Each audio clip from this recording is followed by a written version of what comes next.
yaitu tentang definisi psikologi forensik.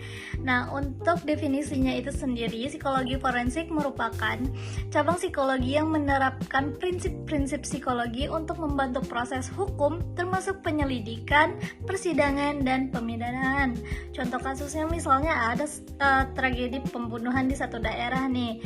Nah, hakim atau jaksa akan meminta psikolog untuk menilai kondisi mental tersangka tersebut.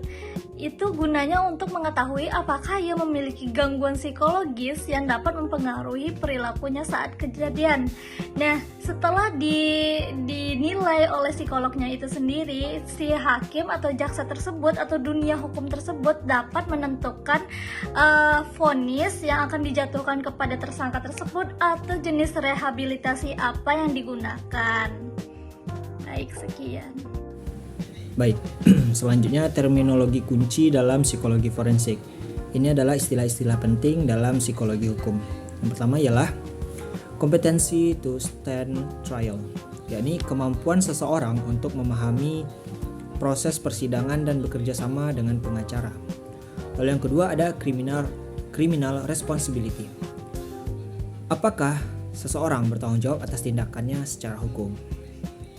Lalu yang ketiga, insanity defense, yakni pembelaan bahwa pelaku tidak bertanggung jawab karena gangguan jiwa berat.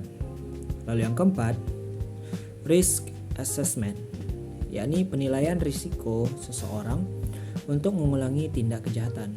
Contoh, tersangka dengan skizofrenia diperiksa apakah ia kompeten untuk diadili atau tidak. Selanjutnya adalah skema klasifikasi proses hukum, terbagi menjadi 3. Yang pertama ada pra-peradilan, adalah profil pelaku pemeriksaan psikologis untuk menentukan motif wawancara forensik korban dan saksi. Contoh, psikolog membantu polisi mengusut kriminal profil pelaku pemerkosaan berulang. Yang kedua, peradilan, menjadi ahli atau expert witness sesuai kompetensi mental tersangka. Contoh, psikolog memberikan kesaksian tentang kondisi mental terdakwa di persidangan. Dan yang ketiga, pasca peradilan, yaitu rehabilitasi narapidana, penelitian risiko residivisme. Contoh, penilaian risiko residivisme untuk pelaku kekerasan rumah tangga. Baik, selanjutnya itu ada penerapan psikologi forensik dalam sistem hukum Indonesia. Peran psikologi forensik di Indonesia ada beberapa meliputi. Yang pertama itu ada pemeriksaan psikologis tersangka atau korban, misalnya termasuk asesmen anak dan korban kekerasan. Yang kedua itu ada visum et repertum psikologis. Yang ketiga itu ada keterangan ahli dalam persidangan. Yang keempat itu ada rehabilitas pelaku.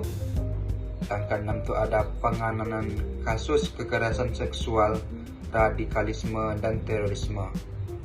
Dari semua yang meliputi ada contohnya. Contohnya itu psikologi diminta memberikan asesmen pada korban kekerasan seksual yang terlindungi Undang-Undang TPKS. Nah, selanjutnya ada tantangan dan etika. Yang pertama ini bias tekanan dari pihak aparat. Karena psikologi forensik sering bekerja sama dengan pihak polisi, jaksa, ataupun pihak pengadilan, situasi ini dapat menimbulkan bias karena aparat hukum mungkin berharap psikolog ini mendukung narasi tertentu, seperti memperkuat bukti ataupun kesaksian. Nah, yang kedua ini ada keterbatasan regulasi profesi psikologi forensik. Di Indonesia sendiri, regulasi spesifik yang mengatur kompetensi, sertifikasi, dan tenaga kerja psikologi forensik ini masih berkembang, mengakibatkan tidak semua praktisi ini memiliki pengalaman memadai untuk menangani kasus forensik yang lebih kompleks. Nah, yang ketiga ada menjaga objektivitas. Nah, objektivitas di sini merupakan prinsip utama dari psikologi forensik, di mana psikolog ini harus memastikan bahwa penilaian ini berdasarkan dari data yang valid dan bukan merupakan hasil dari tekanan pihak eksternal.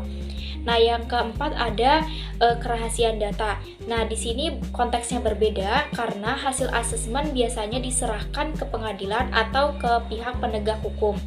Nah, untuk itu, psikolog ini menjelaskan batas kerahasiaannya sejak awal kepada klien.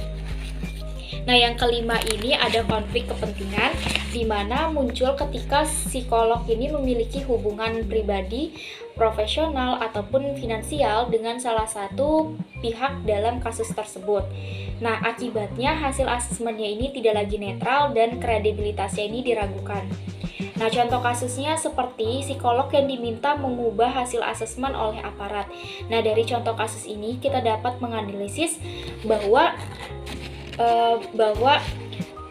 hal ini tuh melanggar integritas seperti kejujuran, transparan, dan juga tidak memanipulasi data. Dan kedua, dia bertentangan dengan kode etik psikologi. Dan yang ketiga, membuat hasil datanya tidak lagi objektif. Selanjutnya itu ada peran psikolog forensik dalam pengambilan keputusan hukum. Psikolog mempengaruhi keputusan seperti yang pertama, penentuan tingkat hukuman. Yang kedua, diversi untuk anak berhadapan dengan hukum. Yang ketiga, rehabilitas dibanding hukuman penjara. Dari beberapa itu ada contohnya. Contohnya, anak pelaku pencurian dinilai layak mendapat diversi karena faktor psikososial. Baik, kita masuk ke dalam kesimpulan.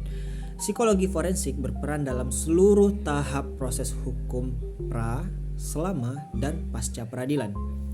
Psikolog membantu menilai kondisi mental, membuat profiling, memberi keterangan ahli, serta melakukan penilaian risiko. Di Indonesia, peran ini mencakup asesmen tersangka ataupun korban, visum psikologis, dan rehabilitas. Meskipun bermanfaat, bidang ini memiliki tantangan etika dan profesional. Secara keseluruhan, psikologi forensik mendukung keputusan hukum yang lebih tepat dan manusiawi.